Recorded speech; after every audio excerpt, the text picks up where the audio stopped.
Hey guys, it's your man Jimmy, and welcome to the Gentleman's Podcast.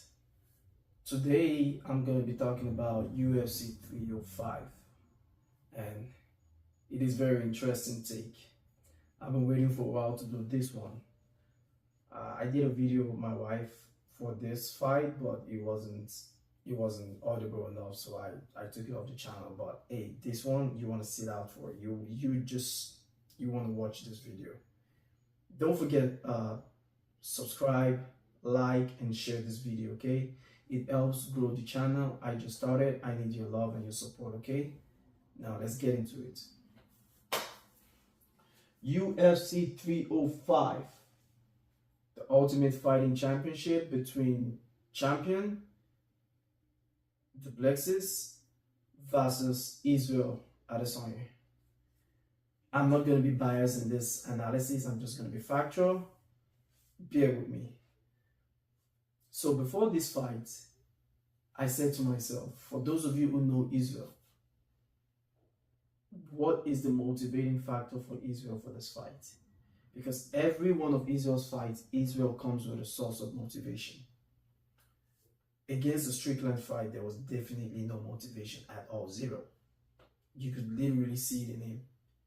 And that's why during that fight, he didn't bother using his tactics. He didn't bother thinking how to get out and get a victory. He just wanted to get out of that fight and run the whole 4 rounds, right? That's not typical easy. Typical easy is someone who grinds in there, finds a way out. If you would beat easy, you would either have to compromise him like Alex Pereira did with his leg, or you would have to weigh more than him and just lay down on him like Jan Blankovic, the Polish power. Those are the only way you could get a victory against Easy. So Strickland's fight and the loss to Strickland has and will always remain a mystery. My personal opinion, I think that fight was sold. You can say what you want, but I personally feel that fight was sold. Israel sold that fight. Maybe, maybe not, but I believe he did. Now, in regards to motivation, Duplessis is motivated to be a champion, right? He wants to show this is his time. This is his time to rule and be a champ. Israel Adesanya's time is done. He's out the window. He's going to bid him farewell. Israel, on the other hand, was holding on to the I'm more African than you or kind of a situation, which legitimately was a concern, especially for we true Africans. I mean, Africans who and Nigerians who understand that, hey, when it comes to who's African or African, Africans in particular take it real. They don't take it lightly, especially Black Africans. They take that personal. Don't come in here saying, hey, who's African or who's more African. Don't do that with us. The reasons why we leave Nigeria is best known to us. We grew up there. We know what the suffering and the situation is. Anyways, all of that, Israel took that as the reason for saying how he was going to show this guy who is more African, who is the true African. I personally didn't see that as a real motivation for victory. But while watching videos and clips, I saw that Easy was putting in the work, training and all that. Duplessis was doing the same. I still wasn't convinced. I still didn't see that reason why Israel wanted to commit to this fight. Why we would see the beast clinical Easy that goes in there, mean stacked face like the one with Costa, like the one with Gerard Cannonier, like the one with Whitaker, and the second fight with Alex Pereira, the one with Bronson, all of these guys that Easy has taken out, Gislom, I didn't see any convincing reason why Easy really wanted to fight Duplessis. He's won the belt several times. What else does he need? He's made a lot of money. His life is settled. As a matter of fact, on one of his UFC episode, I think against Strickland, or one of his videos he posted after he lost against Strickland, his mom came to him, gave him a hug and said, son, if you retire right now, you're set for life. Easy has that much financial stability. If he wanted to retire. He's set for life. He has a smart financial, a dad who's financially smart, will set him right. The guy has got properties and business. He's well invested. He may not be as rich as Connor, but he's really, really up there. So I said, okay, what would motivate this guy? Up until yesterday, I didn't see any reason. Until the plexus, with the forces of life and all of the energies in life, gifted Isreal a reason. Now I'm going to show you a clip of that reason. And I'm going to talk more on it. Get ready.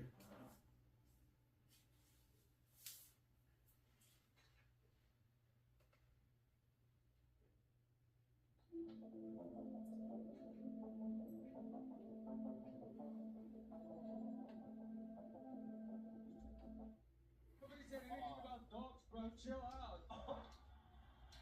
I said that. Better shut the fuck up while I go get my coach's taser as well. Fucking save your balls. When did I become the underdog? You're not the underdog. Okay, wait, what does this mean? How do I make money off myself? I mean, you bet on yourself like you always have, right? Yeah, it has to. Yeah. Wait, I remember you. I do apologize, I will say. I missed the... It's all good, no worries. Any questions? I really appreciate it, brother. Thank you.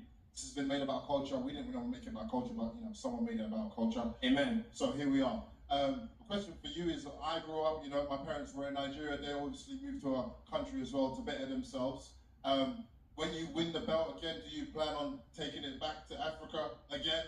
On Tuesday, I'm going back to Nigeria. I think Friday I'm going to South Africa, and then the next week I'm going back to New Zealand. I'm a child of the earth. I'm a child of the earth, and when I take this bet, I'm taking it everywhere with me. Thank you, bro. Thank you. Appreciate it. Question over here. Are you taking the servants with you when you're going back? Are you taking the servants with you as you're going back? What the fuck are you even on about? My God, it's obviously a see and tell. We can see that. What do you mean? You're saying that I Bro, shut the fuck up. You don't even know anything about my story. You have no idea who the fuck I don't care about your story. I don't care about your story. Listen, my father and myself had to wake up at 4 a.m. and clean the banks while my mom studies to be a nurse. You don't know my fucking story. Don't fucking speak of my story if you don't know my story. I don't care. I will show you who you are Sunday. So right now, shut the fuck up. I can't wait. Bye unless you can see. You're talking about, I made it about anything else. You did. Being the first residing African people of the land. I am the first. The country. You were the one not even doing anything. I took my shoes off to connect with the people, with the mob. What did you do? You stand there and try to mean mug me. Are you stupid? My man. I'm not your fucking man, bitch. This is my land. Oh, shit. Just not that. You're gonna do what I did, take as the first residing African. That was exactly it. You never change that. You can't change that. I'll slay you, Impossible. pig. Shut up, pig fit. You can't change the facts, but you can't change those facts. I know you said you manifested this when you were watching the Robert Whittaker Dricus fight. How has this energy from Dricus today and in the build-up? How's the energy from Dricus today and in the build-up? Has it matched to what you manifested and imagined leading into this? And what are you feeling right now from the energy in the room? He touched the subject there because I do this with my family. I do this with people I love. And I'll fight for you forever. I swear to God. Watch this. Look, I'm a fucking human being. I am a man. I can cry and whoop your ass at the same time. I feel the love from the crowd. First time I fought here, 221. That was February 2018. That was me making my dream come true. Sunday, I'm gonna fucking kill your dreams, bitch. I wanna fucking kill your dreams. What a note to end things here at the press conference. Perth, no crowd quite like you. Ceremonial. Yeah, that is quite touching, It's touching not because I'm a fellow Nigerian, but to see the fact that, first of all, both guys, like I said, all of that African culture stuff was very unnecessary. And I just knew at the very beginning this stuff was gonna go south. Someone was gonna press someone's button. Before the fight, during the fight, and even after the fight, I knew this just wasn't gonna end well. Like, it's getting to that point, and people need to understand the subject about race or even tribalism, because in this case it's not even race anymore. I would pretty much say tribalism because they're both Africans, right? So it's tribalistic. But when you put in family and you try to just go with the flow of what the people are saying, it kind of hurts when you just do that without doing your own proper research.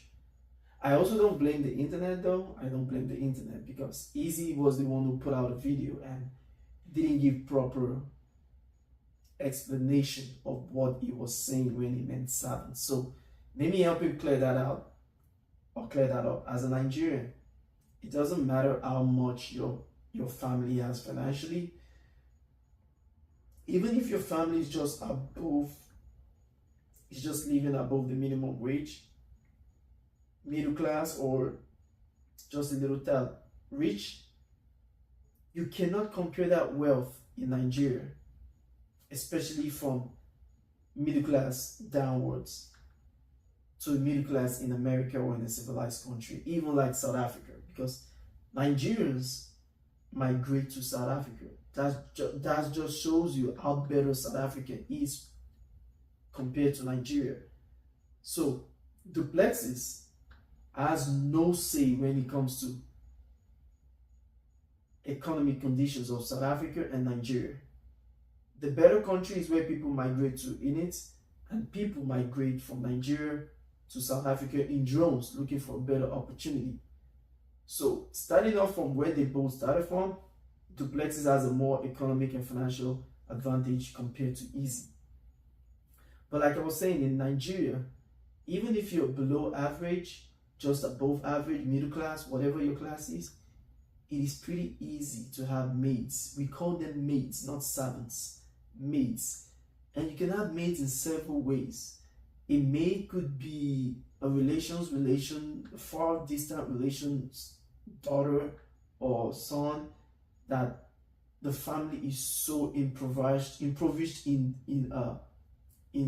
poverty, and they need their child to go to school. They can reach out to you and say, hey, your financial conditions are way better than ours. Can you take this child as yours?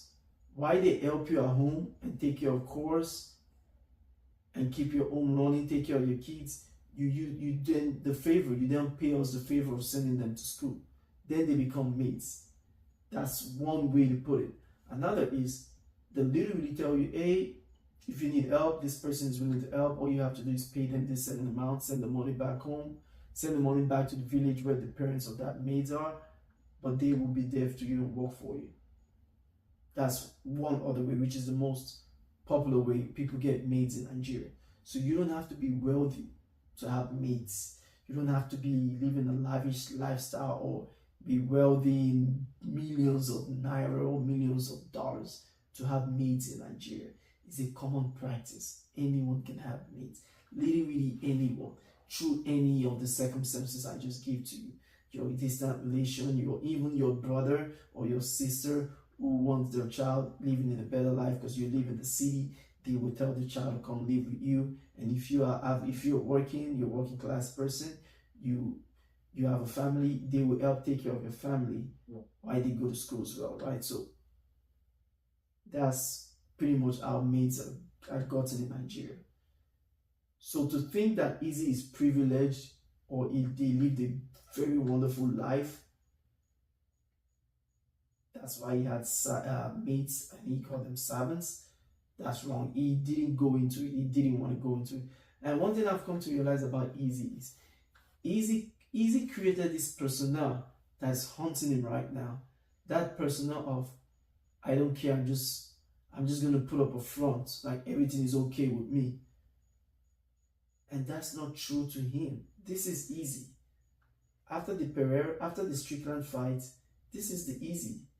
This is who Easy is, just down to earth, natural speaking, speaks his mind, feels the energy around him. Not that one who's trying to create a persona for the internet, for the fan base, It's haunting him because he shouldn't have used that word servants, and he shouldn't have described that situation like the way he did.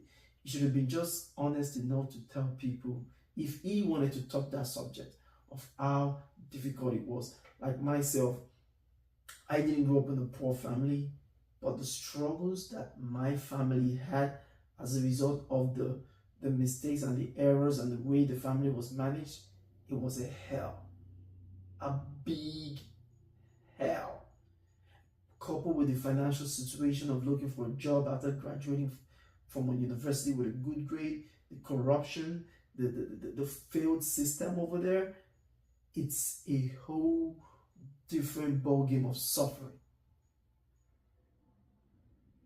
Even to the point where, like I said, it's a whole different ballgame of suffering, where there was no food, food was being ordered because of family situations. He might have gone through a lot of situations similar to that. And just like he said, when he was 4, his dad would put him on his back, take him to a bank, clean the bank.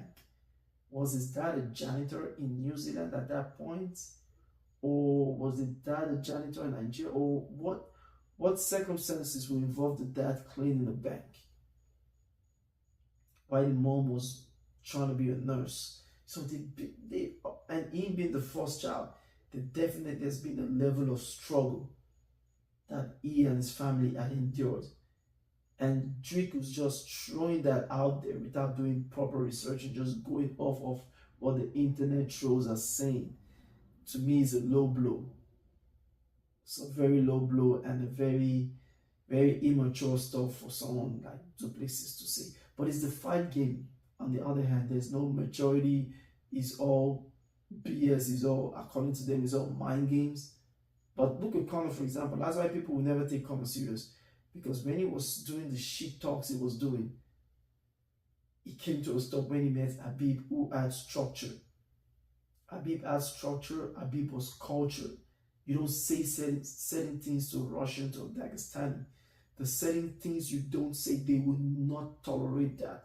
It's total disrespect. Same applies to a Nigerian. You do not talk about family. You do not insult a person in Nigeria and talk about their family. You do not throw that past hurts in their family to their face. You have disrespected them. That is the highest level of disrespect. You can take a Nigerian's money, you can scam him, but to touch his family, parent, kids, siblings, especially those he has love for, you have crossed it. And Duplessis just crossed it. So guys, I am telling you, that energy Easy was looking for, Duplessis just gave it to him. He gave it to him on a platter of gold. And guys, and I hope whoever fighter watches my video, if you want to go talking jab to your fellow fighter, don't go off what the internet trolls are saying. A lot of just garbage, unintelligent people just go behind keyboards and just type trash and just want to talk and put that and vent their frustration on some top guy out there, top lady out there. People just shit on people because they're pretty much bitter or just useless themselves. To go off of that without you doing your own research is mediocre. It's a mediocre move. It's a trashy move. So yes, Duplessis lost my respect in that regard. But other than that, Duplessis is a well-composed guy. He's relatable. He's a cool dude. He shouldn't have brought that in. 2 strikes, bring in the issue of a more African, very unnecessary conversation. Yes, you are the one residing in Africa because your conditions are good. You're from a well-to-do family back in South Africa. You can easily reside in South Africa. We Nigerians cannot stay in Nigeria because Nigeria is not habitable. It's not a place where if you're not connected or in the corruption system, you benefit. You don't benefit. The system in Nigeria is designed for people who are enjoying that stolen wealth. If you're not in that circle, which 98% of Nigerians are not in that circle, that's why you have crimes and vices back in Nigeria. And people who have sane families or who have the sanity will always want to run out of Nigeria like myself. I had the opportunity of living and I left. So I feel Easy's pain. I really do.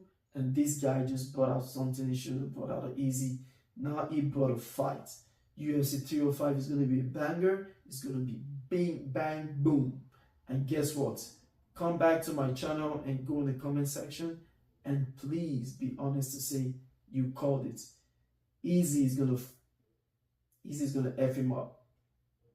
The Plex is going to be F'd up. And yes, are they going to be takedowns? Is he going to shoot for takedowns? Yes, he's going to shoot for takedowns. But the Plexus is not the greatest wrestler. We all know that. He's not like top tier wrestler. Even Strickland has a better wrestling than the Plexus. I'm surprised Strickland didn't use his wrestling against the Plexus. The Plexus will want to wrestle with easy, when easy brushes and tries to reset that face of his. He's going to want to wrestle. And by then, it's going to be too late because Easy's, if there's one thing Easy is good at, is wrestle defense. Easy can defend on the cage. This will be exciting. Guys, it's late. It's almost it's early hours in the morning. I'm making this video. Got to go. Hey guys, I would appreciate it if you like, share, and subscribe to my channel. Again, this is the Gentleman's Cave podcast. Please comment on the video. That's the only way you can support this channel. I just started and I need your support and love. Thank you. After the fight, Sunday, I'll make a video for the reaction of how that fight went. Other than that, love you.